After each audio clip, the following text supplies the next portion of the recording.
Hello everyone, myself Heli Mehta, working as an assistant professor in computer engineering department at Mahatma Gandhi Institute of Technical Education and Research Center, Navsari. Our subject is web programming. So unit 1 is introduction to web technology. So first topic is what is WWW. WWW stands for World Wide Web. A technical definition of WWW is all the resources and users on the internet that are using HTTP.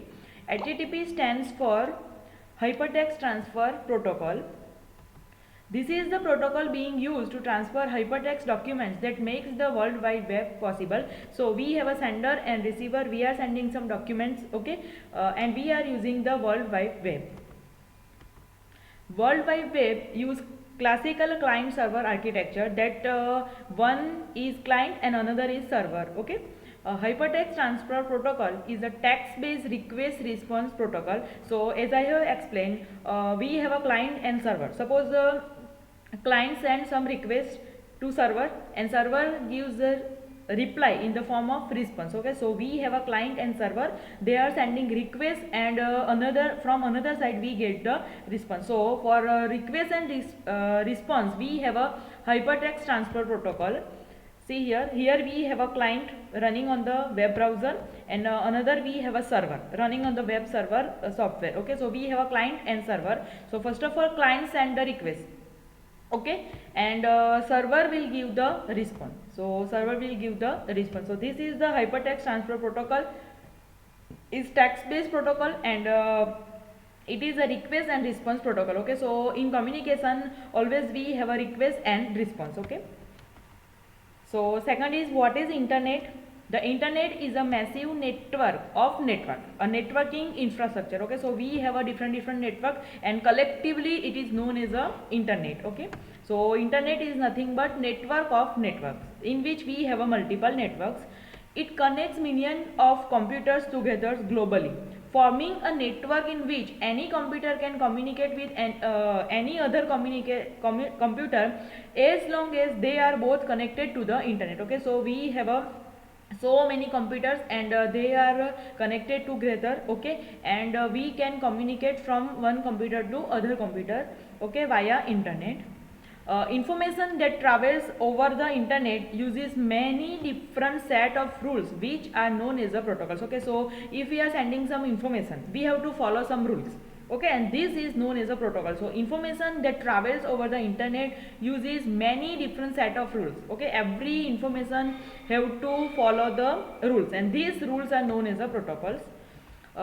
Next is HTTP request.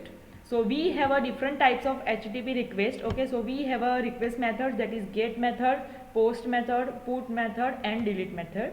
So these all are the HTTP request header files, okay. So we have a accept a character set, we have a accept encoding, we have a accept language and user agent and host, that I will explain later, okay. So we have a request types of requests are get, post, put and delete request. Now we have a request header field, that is accept character set, accept encoding, accept language and user agent and host. So these all are the request header fields. Next is HTTP response. As I have explained earlier, we have a HTTP request and we have a HTTP response, okay. So response header fields are date, server, from which server we get the response, last modification, content length and content type. So these all are the header fields. So we have a status code. So 1 for information, 2 for success, 3 for redirection, 4 for client error and 5 for server error. So these status code you have to remember. Web browsers, we are using different web browsers, that all know about a web browsers. A web browser or internet browser is a software application for retrieving, presenting and traversing information resource on the world wide web, okay. So we all are using internet, okay, and we are using the web browsers. These are nothing but software applications and we are using this web browser for retrieving the data, to take the data, presenting the data and traversing the information, okay, world wide web, okay. So these are the web browsers. For example, we have a Mozilla Firefox, we have a Google Chrome, we have a Opera, we have a Internet Explorer. So these are the examples of web browser, and these are the software applications for retrieving, presenting and traversing information World Wide Web. An information resource is identified by a uniform resource identifier, that is URI, and may be a web page, image, video or other pieces of contents. Okay, so we have a types of information. It may be web pages, it may be image, it may be video or other pieces of information.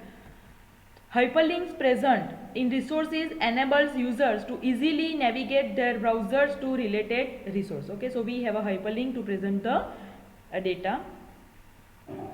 Features of Web 2.0.